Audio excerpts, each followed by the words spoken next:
Película en tránsito, alemana del 2018 y que en alemán el título original es Transit. Es una película muy entretenida, muy bien contada, eh, y que es una alegoría a lo que hoy está sucediendo fundamentalmente, bueno, en el mundo y fundamentalmente en Europa. Lo estamos encontrando con el avance de la ultraderecha y todo este tema de incluso del fascismo, cómo se va extendiendo por el mundo. Y en esta película de ficción se habla de que habría campos de concentración al mejor estilo el nazismo de la Segunda Guerra Mundial, ¿no? De Alemania de aquellos tiempos. Eh, en la película el relato va desde lo real a lo que está contado en un libro, porque digamos, todo gira en torno a la desaparición de de un escritor que justamente está con su esposa, Marie, que están en el sur de Francia, en Marsella, para eh, tomar un barco.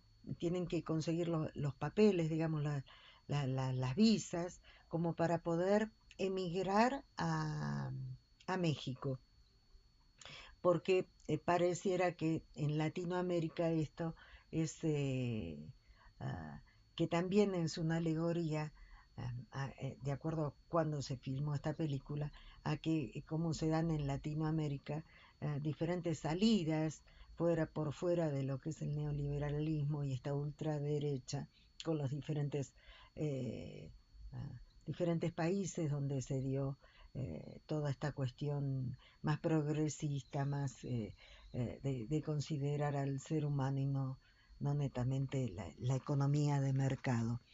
Entonces, gira en torno a este escritor eh, y a su esposa en esta búsqueda de poder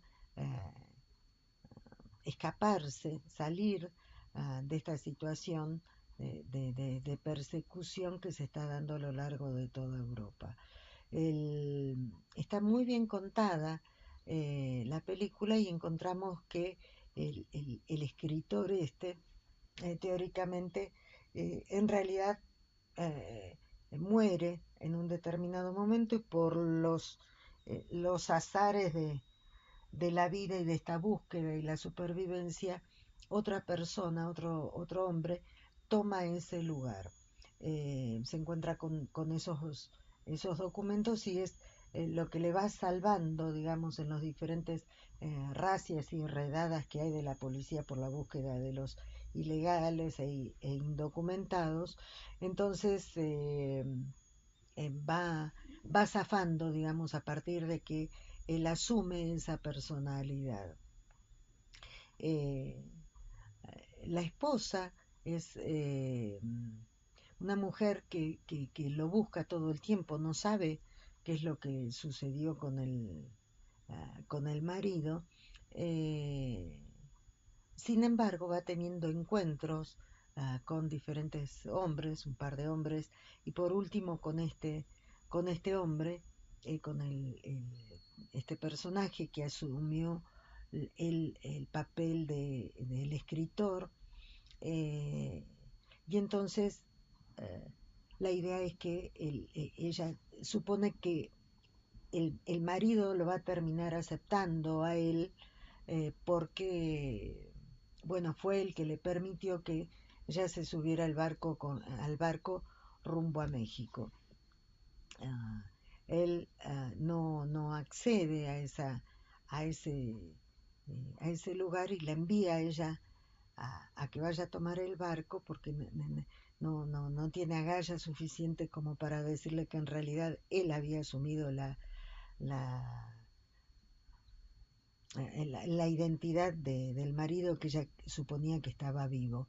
Entonces él se regresa y ella va en el barco y sin embargo eh, se queda el barco, este que iba rumbo a México, se hunde por una circunstancia X, y lo que vemos en la película es que él todavía está en esta ciudad de Marsella y sin embargo ella reaparece como un fantasma, lo sigue buscando y lo sigue buscando.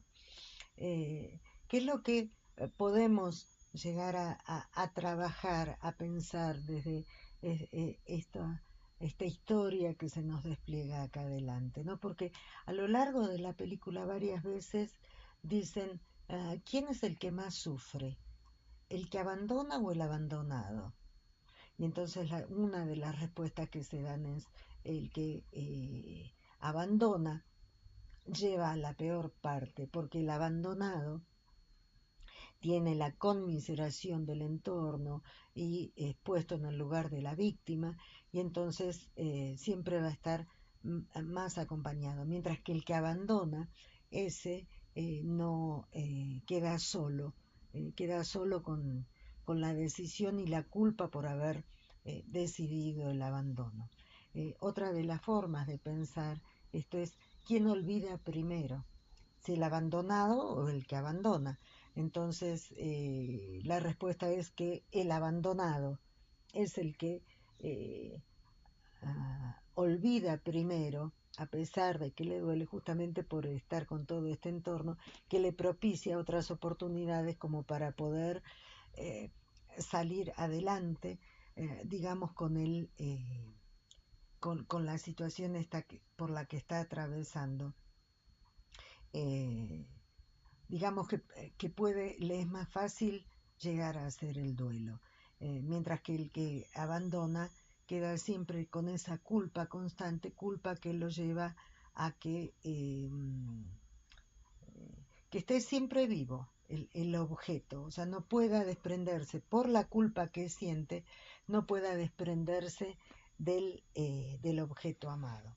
Lo que encontramos acá es esta cuestión de que en el caso de la historia que estamos trabajando, la que abandonó fue ella, y es ella que como un alma en pena está siempre merodeando la misma ciudad de Marsella buscando a este hombre para pedirle perdón. Porque lo que encontramos acá es la alegoría de que el, eh, lo que nos muestra Freud en duelo y melancolía. En el duelo es posible, o sea, en este caso el abandonado, es posible hacer el duelo por el objeto amado y perdido, porque en un determinado momento uno acepta que ya no está más en la realidad y esas catexias libidinales, todo eso puede ser cargado en otro objeto. Mientras que el que abandona por esta cuestión de la culpa terrible que siente, que se siente tan mal por todo lo que ha ocurrido, podemos pensarlo en una melancolía, en ese super yo terrible que golpea y golpea y castiga, es sádico y feroz por haber dejado el objeto, que en definitiva no es más que uno mismo, no es más que parte de uno mismo. Ese objeto por eso cuesta tanto aceptar que se terminó. Entonces queda en este regodeo, ¿no? Gozoso de la culpa y de haber llevado adelante esta pérdida. Entonces, tenemos el planteo del personaje de Marie, la esposa, que se juega en esos términos, ¿no? En términos de duelo y melancolía. Y por otro lado tenemos el personaje del escritor, que en definitiva no es más que él mismo, que es eso lo que nos cuenta la película. O sea, si bien parecía que él estaba asumiendo la personalidad de otro, en realidad era él mismo el que siempre se presentaba en todos los diferentes lugares. Ahora bien, a lo que nos lleva a pensar es esa pregunta: ¿quién soy realmente? ¿Quién realmente soy?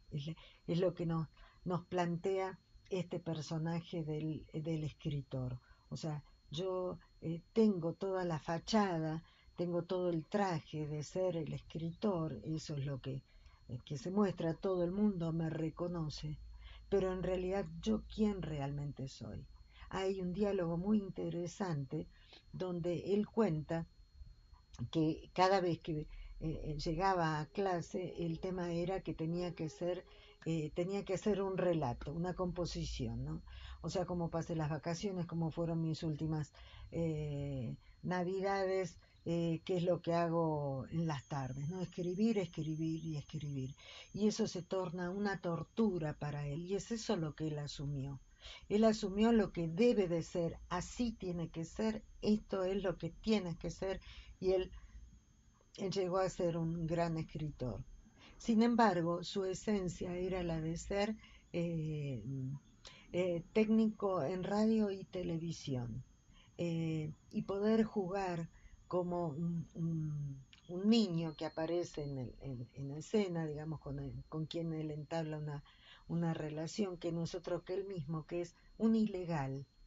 O sea, lo que estamos trabajando acá es el tema de la ilegalidad, el tema de que si uno no es como debe de ser, o sea, en este caso ser escritor, casarse, tener hijos, ser exactamente como el entorno, la sociedad me dice que tiene que ser y la fachada que me devuelve. Entonces, ¿quién soy? Soy un ilegal que tengo que estar escapando, ¿no?, de la policía y de la ley, y este hombre lo que quería hacer era poder jugar, poder crear y ser técnico electricista, técnico en radio y televisión. Entonces, la pregunta, digamos, lo que nos cuestiona acá es hasta qué punto, o sea, este sistema, ¿no? Este sistema que los viene persiguiendo, ¿no?, como una nube, este sistema neoliberal de ultraderecha que los viene aplastando, que los encasilla, que los mete en lo que uno debe de ser, en lo que uno tiene que ser, porque es lo que el sistema necesita, un engranaje más de este sistema. Eso es lo que nos está diciendo, y que cuando uno se revuelve contra eso, se revela contra eso, entonces es perseguido y va a ser sometido para que cumpla determinada función. Y entonces la pregunta es, entonces soy un ilegal.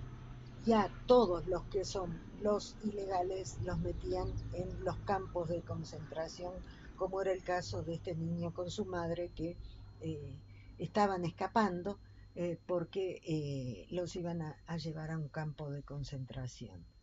Entonces, otra vez tenemos a América como eh, tierra de libertad, tierra de paz, tierra eh, de una salida posible, ¿no? Una salida posible que no es otra de el ser humano eh, solamente realizándose a través de seguir su propio deseo, quién él realmente tiene que ser. Entonces, no se trata de lo que diga el otro, qué soy o quién soy, sino quién yo me asumo como soy y quién quiero ser y cómo quiero ser. Esa es la verdadera identidad.